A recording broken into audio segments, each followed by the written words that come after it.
My name is Rouven. I work at Consensus, and I'm the project lead for our identity platform called Uport. And I'm here to talk about how you can build rapidly applications using the Ethereum ecosystem without reinventing the wheel all the time. I think the first question many people ask themselves, like, why blockchain? I think there are multiple reasons, and I guess here in this conference, people know why blockchain is relevant. But in many cases, we have seen and talked to people where they don't really. Can you hear me now? Okay. So where people actually thought, okay, they might need blockchain, but then if you actually talk with them, they discovered, okay, maybe they need an application which is maybe anchored in blockchain, or maybe they just want to have a nice title to raise more money and so on. But if you figure out you need blockchain, what of the information do you actually need to have on-chain? So I think the first situation when people learn about this, like, oh, awesome, I can put everything on the blockchain, everything is safe, everything is great, which is not necessarily the case. Sorry. I think in particular, people realize that there's a lot of downsides putting things on the chain. It's like privacy, scalability, and there's a lot of costs. So I think people really need to think about what are the things you want to be on the blockchain. There's now a lot of technology happening with state channels and other things we can do off-chain transactions and still keep the security and the trust on-chain. But the most part, and the thing I want to talk about is reusing existing components to build your applications. So the great thing about Ethereum is that it was one of the first platforms who provided smart contract capabilities out there, and it attracted a lot of developers. So I think the latest numbers I heard was like 100,000 people, and with the increasing attraction of money into that space, it makes it just more and more attractive to hire people in the space. And so there's a lot of things happening. And the great thing is, with Ethereum, you build this interoperability between all these different applications. So some people have solved certain problems and put some smart contracts out there. And it's very, very easy for other people to reuse this because people publish them open source most of the times anyway, because you want to have the trust that the smart contract is doing what they're supposed to do. As well as people are just in this industry like extremely open for sharing and like building this ecosystem because it's in the interest from everybody to make this highly compatible. So also like libraries and other things are happening around this, as well as more and more infrastructure services around this. And I want to talk about some of them today. So building applications, and I think yesterday was the comment, we need to make something really cool that actually we get mass adoption. So everybody who wants that and wants to build their application, wants to get this, should think about end users. Yeah? So of course you can do B2B, but to really get this to the broader audience, you need to think about many of these aspects. How do you manage like an account, username, passwords? Again, one more. But no, we are doing blockchain, so you as well need to have a key with the user, because if you keep the key, then there's not much sense of like actually doing a blockchain, because the trust is anywhere with you as a third party. So if you give it to the users, how do they actually manage this? I think many of us might have already, I don't know how many seeds stored. It's just a pain. And if you really want to give this to the masses, you need to think about something easier and faster to learn for people. So okay, once you have the keys with the user, now you want to onboard them to your platform and want to have the first interaction, but wait, you need Ether or gas to transact. So we're building all these tokens, and all the people need the tokens now to actually use it. So how do you get the user to get this token? So the first thing you ask them, oh, please get some Ether, give me your credit card, before you even have them on the platform to do the first thing. And I think just to get traction in the market, you need to do something much easier to get, like to remove this friction.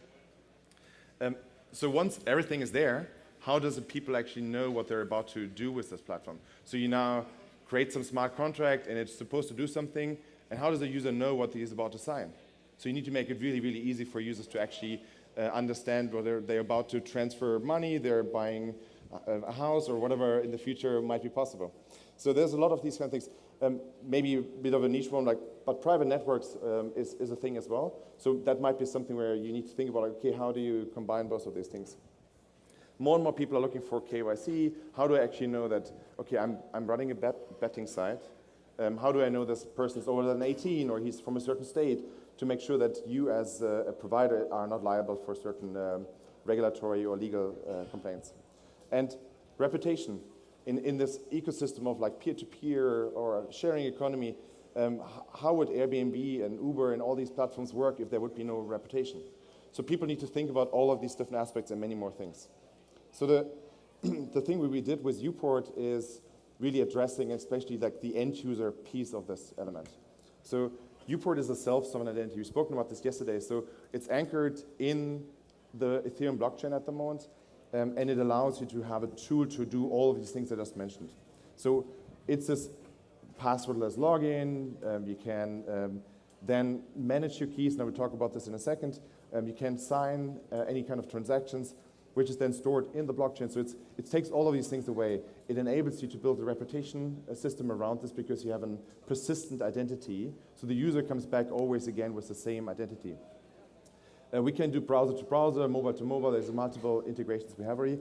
And we are building and integrating this KYC element into this as well. And the cool thing is, it's really just, it's simple to integrate. We have people who did this within hours, who were kind of familiar. We have many people now over hackathons on the weekend. They built the applications using Uport because it took away so much of the pain from someone to start. So how does it, oh no. How does it, okay, now I don't know how to explain it. Okay, what's supposed to be on the slide is a few other, I don't know how to do this now. It's a PDF, isn't it?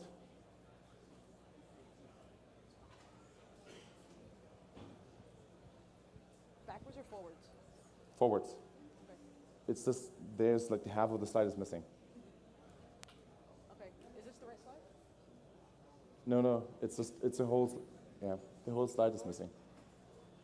If it's missing, we don't have it. Can we skip that slide? Okay. Okay, I will try to talk about this. So what we have built is on the mobile phone generates a private key, and we have two elements on. So what the first thing what happens is you register your identity in what we call a controller contract, which is there for the key exchange, and then we have an identity contract after that, and this one is the one which is exposed to all the applications.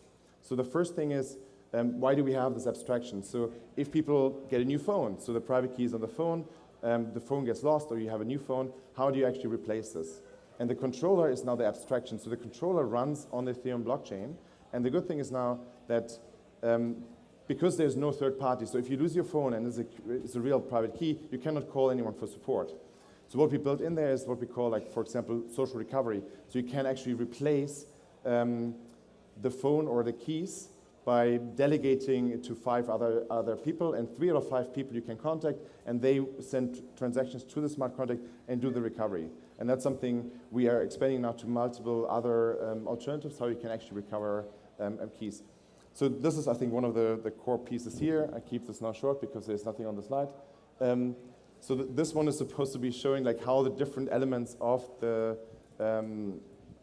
infrastructure looks like. So you use the Uport application, you connect to your application. So you build I don't know, a web server with your application. It generates a QR code. You scan the QR code, and it reads the information, generates the transaction on the phone, gets gas, so it fuels the transaction itself, and sends this now through Infura, which is an infrastructure layer as well, into the network.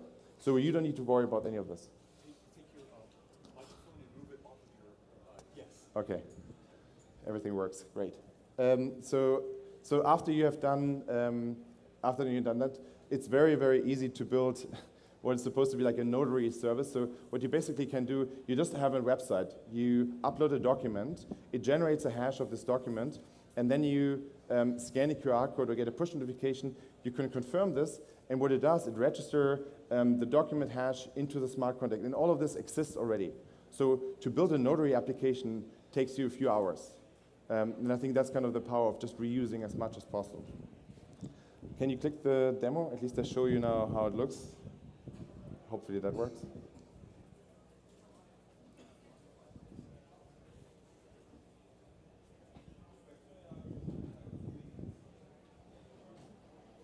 So this is the application itself. And you will see now, it's very simple. You have my information, verification, and account information in there. Under my information, you will see just, I don't know, your name, some other information. verifications. Oh my God. And in accounts, you have, at the moment, just a test account, but you have ultimately multiple mainnet or other testnets or even private environments. So how does it look now? You can connect to your Uport doing the same thing what we did before or what I described. You generate a QR code, it scans it, it shows the identity of the other party, so it's recognized the URL, like it's a registered identity, the information you're about to hand over. In this moment, the site recognized your name, your photo, and other information. And what we're doing here now, this is just our internal test app. We buy some shares. So it's just to demonstrate how a transaction would look like. So in this case, we press the button, you get a push notification on the phone, and it would say like, hey, you're about to purchase shares, 10 of them. And this time, we now need to sign this. So we are using the biometrics to actually unlock the key, do the signature, and now it takes a few seconds until this mined. So the current shares is now up to 10. And you see as well, you get a confirmation on the mobile phone as well that the transaction has been completed. So now the other part is this KYC or like other elements of trust. So you can have multiple information issued now from your applications. Like, oh, this is a customer. He has achieved X, Y, Z. He has, I don't know, he is KYC'd older than 18 or some other badges. And you can push this information always to the user, and the user can decide whether they want to disclose it at a different application in the future. And that's kind of like when you're older than 18 or other information, that's very powerful, and you don't need to solve all of these problems. Can you go back to the application, to the slides one more second?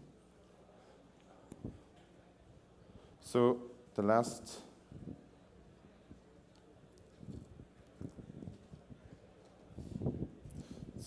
part is other elements. So at the moment, I just talked about identity, which is obviously like a very core part to get this mainstream.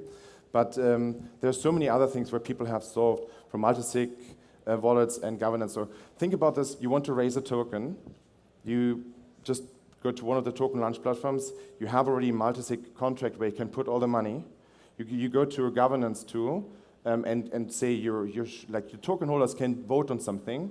You can connect this now with an accounting system who does all the tracking of all your tokens. So all of these components are something we in Consensus are building, and the whole ecosystem. It's not only us, but I'd say there's so much happening. So my point here is look into what's already out there, leverage the community, and then start building. It's really, really easy in these days. Thank you.